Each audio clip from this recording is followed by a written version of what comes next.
We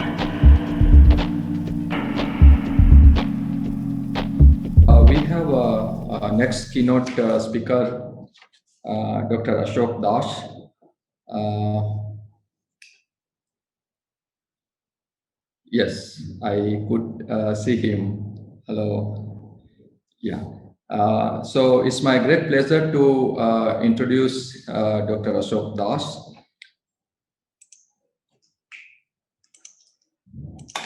Dr. Ashok Das is the founder CEO of SunMoksha, a company focused on clean technology solution of sustainable socio-economic development of rural hinterland. Dr. Das has a decade of hands-on experience in working on rural development with the state-of-the-art technology interventions in smart microgrid, renewable energy, IoT, and smart irrigation. Grounded at the grassroots, he has developed technology solutions and business model to address issues of sustainable rural development. His innovations have received several national and international awards. Dr. Das has also provided consulting to several national and international organizations such as the World Bank, UKDFID, KFW, ADB, and FPAN in clean technology and climate change. He is a member of the IEEE Humanitarian Activity Committee and IEEE Smart Village Working Groups in India and USA. As a founding chair of TIE Clean Tech Forum, he has been very active in developing the uh, entrepreneurial ecosystem for clean technology social impact across India. Prior to founding SunMoksha, he worked for over a decade for semiconductor equipment manufacturer Applied Mechanics and then headed the Indian operations of a fab automation startup AQUAnet system, both based in Silicon Valley. Prior to that, he worked for a startup MCTI developing equipment for waste to energy conversion.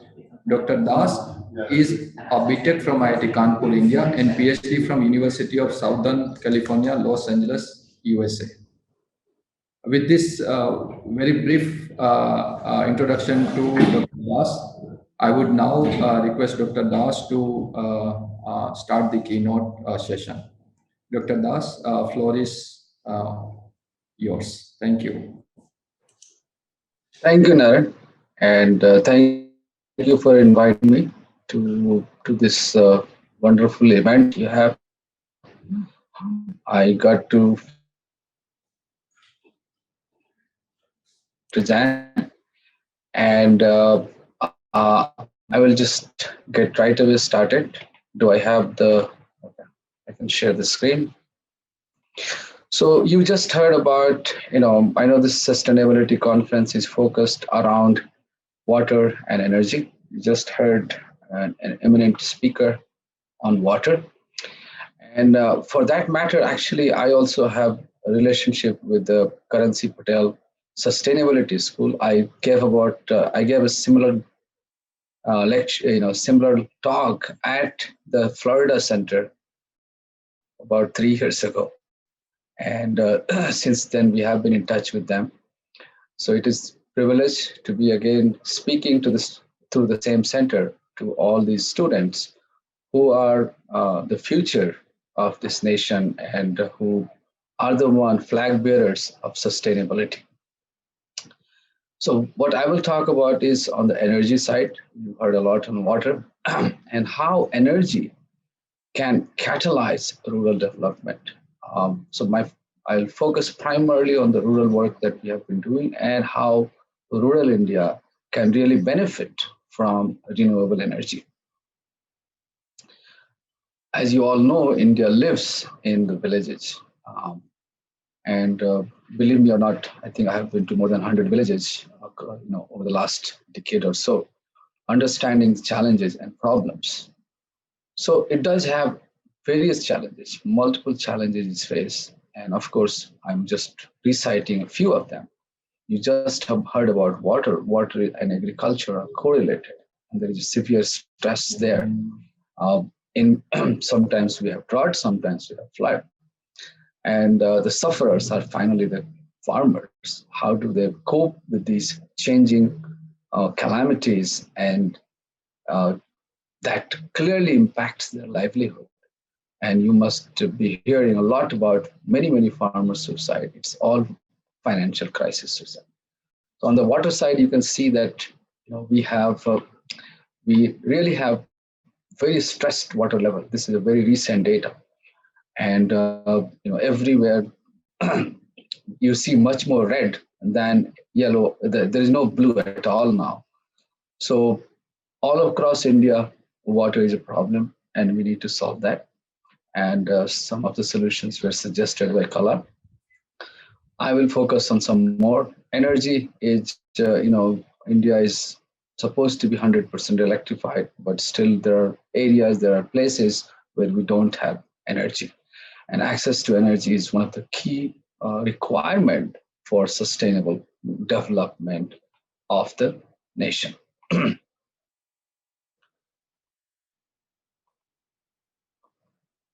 You all are very familiar with the recent, um, migration issues due to the pandemic over the last decade. Last March, it was very tough. Many people have gone back to the villages, and they are again out of jobs. What livelihood activities do we create for them in the villages that they do not have to suffer this kind of problems and this kind of misery that they have gone through? So how do we catalyze the village development? One of the farmers in a village in Bihar gave me this quotation: "Pani hai to kisan hai, bijli hai to roji hai." So water and electricity are two key components that is the catalyst for the development of the villages. And we work extensively on these two in these two areas, essentially addressing the nexus of food, water, and energy. How are these three are tightly integrated, and they impact each other. So how do we address those issues and the impact of one on the other? The World Bank has defined various tiers of energy access, from tier 1 to tier 3. Tier 0 is nothing but no electricity, kerosene, candles, etc. And beyond tier 5 is the great quality of electricity. A lot of people are focusing on tier 1 and tier 2, where provide light, give them mobile charger, give them some, uh, something to watch television, and that's it. But what I believe is that the development will happen only if we start serving at tier 3, tier 4, and tier 5. That is required to catalyze the development, because that is when people will be able to use energy for productive um, uh, you know, activities and not just for amenities. Unless the economy of the village improves, no development can really take place. You all know about the various sustainable development goals and all the efforts that is being made to make these happen. We have our own theory on this, and we think that addressing these are important. But today we will be primarily focused on 7. So 7 is a catalyst, and 8 is the outcome. We believe that 8 is one of the key goals that we need to achieve to make the development accelerate in the villages. After all, the entire development depends on the economic growth. So how do we make that happen using the resources we have? So here is a short theory of change that we have developed. According to us, sustainable livelihood is the key. Once I have this economic growth and everybody has work, they will be able to take care of SDG 1, 2, 3, and 4. No doubt. You and I are not worried about these because we are economically strong to take care of our food, take care of our health, and take care of our kids' education. And the equalities follow therefrom. So 8 will result in 1, 2, 3, 4, 5, and 10. How do we make 8 happen? For that, we need inputs. And inputs are some of the solutions that we have developed, and these are anchored in SDG 6, 7, 9, and 12. 9 is industries, 12 is production, responsible production and consumption, that is villages, the farming. We need to make that happen, and we have to always keep in mind 13, 14, and 15, that how do we balance people, planet, and progress to make it all happen. Now, another key component is the partnerships. You have to work with the locals. We have to work locally and globally to make this happen. And we really interact. We are in the villages. We work with them to make sure that we provide the solutions that they need and not what we want them to have. Now, this is not a linear process. It happens over time. You may have to repeat. You may have to go make one intervention, come back, see the impact, make another intervention. And this is a continuous process because development of a village or development of humanities or society or the community is not a linear and a one-time process. It's a continuous process, and community goes from one level to another level to another to the next level to finally attain the status of a sustainable community, and peace and justice prevail in the world. This process could also be generations. Maybe this generation will not benefit. It's the next generation that benefits. So keeping that in mind, we go and make interventions such that there is short-term impact as well as there is a long-term perspective and a long-term goal to achieve in these villages. So what we are on a mission to, empower the villages through the technology interventions. So we believe that the technology should not be something that you go and put it and you are done. It's the village. The villagers must be empowered. So we have developed technologies, again, renewable energy, IoT control, cloud technologies, energy efficiency based solutions, water efficiency based solution to do the irrigation and fertigation. For energy, we again have hybrid renewable energy based solutions where we can use biomass, solar, hydro, biogas, whatever is the local resources available. You use those resources and our smart IoT and cloud technologies to deliver the electricity at a sustainable and predictable manner. And the third solution, Smart MEZ, is essentially a microeconomic zone model where my first two solutions go as input and create an economic hub in the village where livelihood and micro entrepreneurs is the only goal. So here we are trying to see how we can create market linkage, how we can create more jobs in the villages to make the progress go ahead. Now, these villages are primarily very remote. We are working and it's not possible for us to be in every village all the time. So we have developed technologies that empower the locals to go and take care of these installations and these technologies. We have developed interfaces for villagers to interact with us. Again, no language, so that I don't have to translate into 15 different languages in India and about 500 languages across the world. So very simple, symbolic language we have.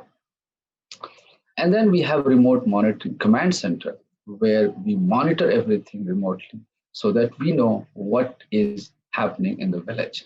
And that helps us do this entire development process and implementation process sustainably and over a long period of time. As I said, we engage the youth, local talent for scalability and sustainability. They are trained during our implementations. They are trained in the colleges that we have developed, and they are the one who finally go back and start running these systems on their own. We do use a lot of we interact, we work with colleges quite a bit, and in fact we take them to these villages to not only see energy or the solutions in action, but also help the villagers, interact with the villagers, mentor them, and to teach them new things so that they learn and they become more and more tech savvy to take care of these technology interventions that we do. Here are some of the implementations we have done across India. We don't have time to go through these entire implementation. So what I will do, I will just go ahead and show you a few case studies where you can look at it and so it will just show you how we have used energy to go and look at it as a catalyst for, one second. I wanted to share share some. This is the first is a village. It's a tiger reserve very far off in the remote village. And that is where we made our first intervention. And this is a video from DW News, which sort of explains what we have done there. Chhotkei, this sleepy hamlet doesn't just look like a lost paradise. The remote village located in a tiger reserve is not connected to the electricity grid, cutting off its 600 residents from the developed world. Most people here are farmers. They still follow a traditional way of life.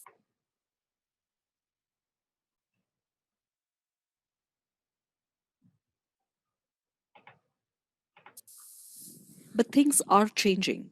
For the first time, Chhotkei's residents have access to electricity provided by this 30 kilowatt solar power plant set up earlier this year. It's part of a green technology project, the brainchild of social entrepreneur Ashok Das. We had given them 200 watts. He's partnered with local authorities to create India's first smart village in Odisha. Ashok's company has developed a smart nanogrid technology that allows the village's entire electrical infrastructure to be monitored remotely by the company's staff.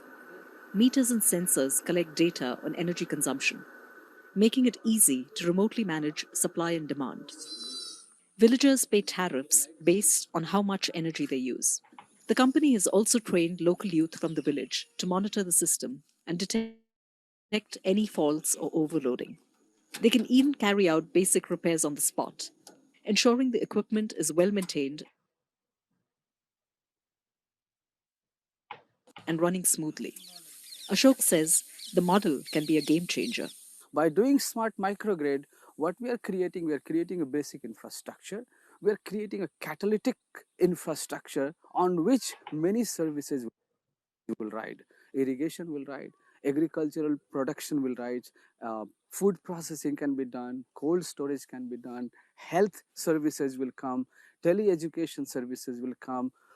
All of these together provide the development for the village. Many in the village are sensing new opportunities. Shrikant Adavar recently bought a photocopying machine and printer. In a makeshift office, he makes copies of ID cards and land deeds for his customers, as well as takes passport-size photos. It's a crucial service in rural India, where citizens need those documents to apply for government loans and open bank accounts. Earlier, people had to travel 50 kilometers to the nearest town to get their documents photocopied. So I thought, now that we have reliable electricity, why don't I provide the services right here? It saves villagers time and money, and I supplement my own income. Existing businesses, too, are seeing the benefits of uninterrupted access to power. As night falls, many can continue to operate. Street vendor Prabhakar Prusti also runs a grocery store. He now plans to invest in a fridge and offer cold drinks to his customers. Since we have electricity, my business has definitely improved. My shop can stay open till late in the night. I get more customers. For most villagers, the biggest changes since electricity arrived are simple. Street lights provide safety from wild animals, a priority in this tiger reserve. A few households have now got television sets, providing entertainment and drawing a large young audience tonight. Some even get to attend a coaching class in the village and do homework in the evening. Power that empowers. There are now plans to replicate Chhotkei's smart village model in other Indian states. So similarly, we have, so this is a Chhotkei before and after. Definitely the activities, the amenities are as important as the economic activities. And we have moved the village from, again, tier 1 to tier 4 of energy access. This, this project definitely also won the Smart Village Award in the 2017 award. Here is a case study of Maudiguda. This is another village in Rayagada.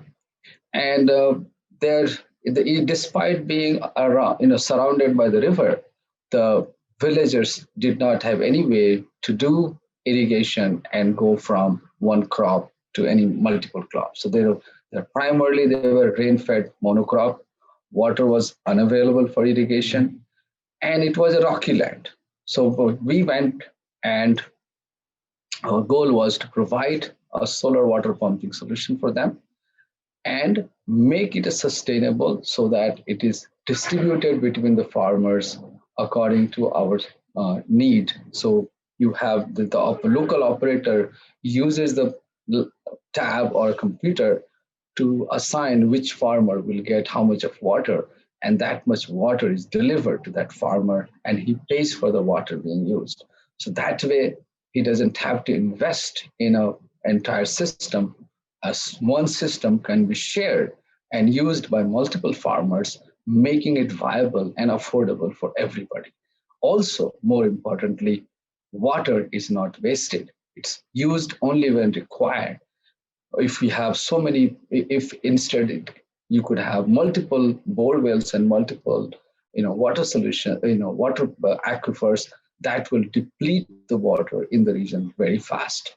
So this way we are able to achieve both economic advantage and ecological advantage. We are also using sensors to actually find out how much water is needed, and you can give that much water to the field.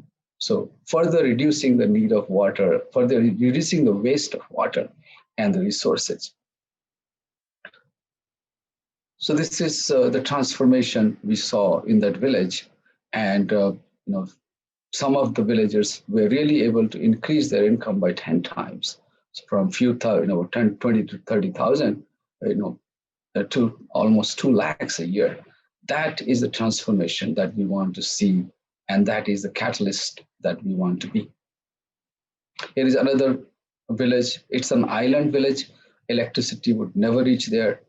So we have set up, and agriculture is one of the major, occupation. Small population, but no electricity, no irrigation, and no other livelihood. There is a market linkage problem. And to go to this village, 5 months in the year, in a year, we have to cross the river on a boat. Otherwise, there is a small road that goes to the, there's a mud road that can take you to the village, but in the rainy season, the boat is the only way. So we have set up a solar power plant there, and in that first step was to get them out of darkness and give them some amenities, lighting, and the next step is to give them water solutions. So even now they're trying, even though this is an island, there is no water here. So now we're trying to move the water from the river to the island. There is no groundwater availability. This project, again, as I said, won the Best Smart Grid Award at the ISGF award ceremony last year. This is another way of the development model. It's Kata Shola. It's a tribal region. and almost 14 villages clustered. So here we have taken a cluster approach where we are taking a wasteland and converting it to a microeconomic zone with the economic or the micro entrepreneurs or micro enterprises which are locally relevant. You don't have to develop something which is uniform. This is very, very localized, very, very, it has to be localized, it has to be customized. And this is powered by, by our energy solution. And there is a market linkage created to take the products or the excess produce out in the market to increase the income of these villages. In this village, there was no ATM and no health center, so we are also setting up those facilities. Each of these will, however, be run as a micro enterprise. So there is a livelihood and there is an income generation for income generation activity for the people. We are also intervening with AQUANet in the villages around it. So this is a very water-starved area, and and we are taking the water from a check dam into the fields through, again, solar water pumping solutions and our smart AQUANet interventions. So eventually what happens at the center of the village, you have a microeconomic zone linked to the market in the Jamshedpur and surrounded by 14 villages where we have various activities that feed into this microeconomic zone. AQUANet helps increase agriculture production, horticulture production. Then there is a forest produce being collected that will be produced here. Food being generated that can be produced, processed here. And of course, there are some other activities like smart classes being set up for the children to get connected to the latest in technology. So this gives an entire supply chain for the income generation of the village. Our vision really is driven by Dr. Kalam's target 3 billion lives. He proposed a Pura model, provision of urban amenities for rural areas, and we have been literally following his his advice, his footsteps, and trying to implement these solutions into the villages. So how do we systematically transform the villages? Essentially, we start with some intervention. The low-hanging fruits are agriculture. Go into the next step of, once you have enough growth, then you set up cold rooms, food processing. Then you go ahead and set up the entire microeconomic zone to lead to the smart village and the Gram Swaraj that we have always dreamed of. So we have found that our solutions and whatever we have done in India has applications all across the world, in villages in Africa, villages even in US. And we are taking our solutions to these international destinations. All our solutions have received a lot of awards and recognition and media coverage. We work very extensively with international research universities on developing solutions and developing tools and techniques to measure the impact that our solutions are making.